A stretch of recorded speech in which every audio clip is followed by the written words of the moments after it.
Hey, what up, GUD Worldwide? We are in the building on the King Project. I'm so happy to be able to share some of this good stuff that I have going for you. As some of you guys know, I'll be talking about Dr. King and some of his different accomplishments and the effects on our history and our life that has really changed the world in a lot of ways to this day, and how relevant it is today that we have his work, his life mission, really be something that we can still follow to suit as a template to change and positivity. One of the things I wanted to kind of really establish first was really a timeline. Before I started like belting out all these quotes and some of the different things, I wanted to kind of give maybe a small perspective on the timeline that a lot of people are familiar with, and maybe some couple of tidbits that you may not be familiar with. Let's start off with his birth. He was born in January 15th, 1929. He also was killed, unfortunately, in April 4th, in 1968. Unfortunately, ultimately too short before more great things could have been accomplished by this person and the cause and the movement that he was a part of. He received his first degree, his bachelor's degree, at Morehouse College in 1948, and then he got his bachelor's degree from Boston University in 1951. So that was pretty quick work, and then he followed up 4 years later in 55 and got his doctorate. He was a very well-educated man, very smart. He skipped a couple of different classes in high school because of that, and despite some of the personal trauma and some of the personal tragedy within the family, he was able to excel academically and as you can see, receive his doctorate.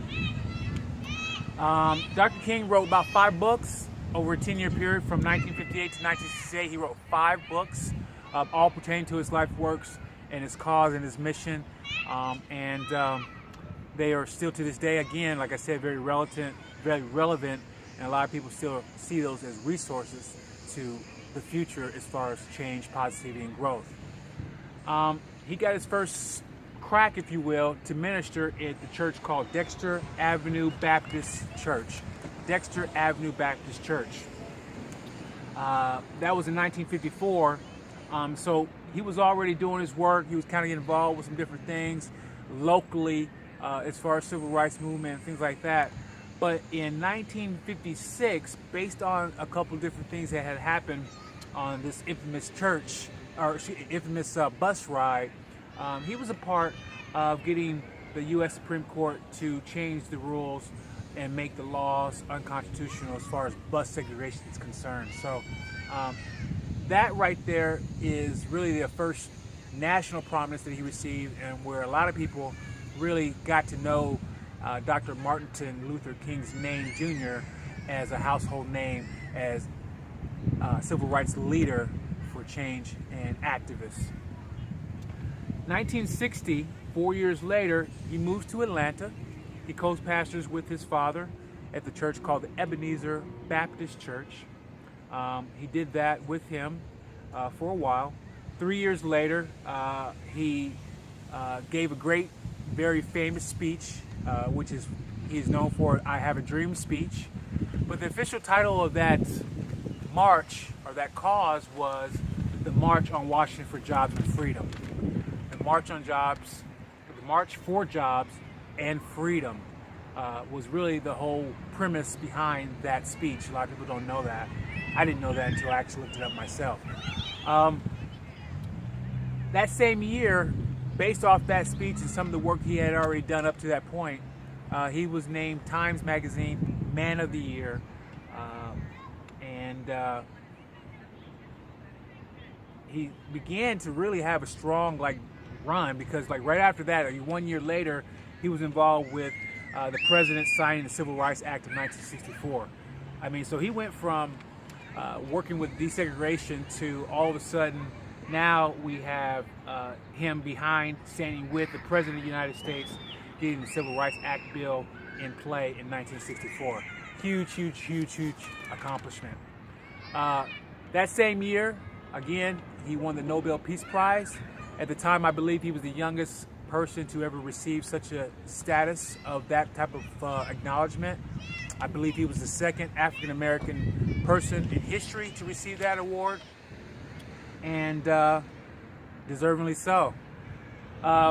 In that same year, he also stood behind, or whatever you want to call it, with President Johnson, and got the voting rights legislation passed.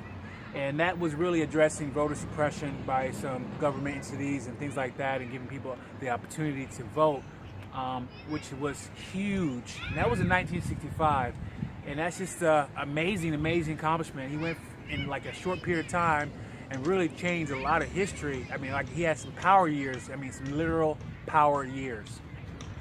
But he didn't stop there. He also went on to go after that to initiate the Poor People's Campaign. The Poor People's Campaign that he initiated, ultimately he wasn't able to follow through with because of his death, but that whole campaign was designed as a peaceful gathering of poor people from all communities from all across the nation to march to the Capitol and visit various federal agencies in hopes for Congress to pass substantial anti-poverty legislation plan for them. And what he was going to do, along with probably thousands and thousands of people, just sit on Washington, and basically stay there until they had some legislation passed, which he was successful within that tactic previously before in his nonviolence movements and sit-ins and protests that he did and accomplished through his lifetime of work. Again, unfortunately, he wasn't able to follow through and participate in that movement because of his death in 1968. But I believe Reverend Jesse Jackson led that campaign, and ultimately, in the eyes of many, it was seen as a failure due to the type of influence it had on change and the impact that it was going to possibly have if Dr. King was involved. So I just kind of wanted to give maybe a couple of different timeline breakdowns of there, real fast, real quick, but I think it ultimately sets up what I'm going to be talking about here for the next few days here for the rest of the month, and some of the different quotes, some of the different conversations that we hopefully will have together, and really acknowledging some of that work and how it applies to us today, and how important it is for us to remember that we need to treat everyone fairly, equally, and we also need to be in a situation where we're focused on nonviolent practices for change. Chuck Grigsby, G Unity Worldwide, thank you so much for joining in the King Project. We will be going from now to you with quotes and inserts and all these different things that I can't wait to share with you that maybe have not been given the exposure that needed to be. And I just am proud to be able to have an opportunity to do that. G Unity Worldwide, Chuck Grigsby. We'll be right back at it with the King Project. Take care, guys.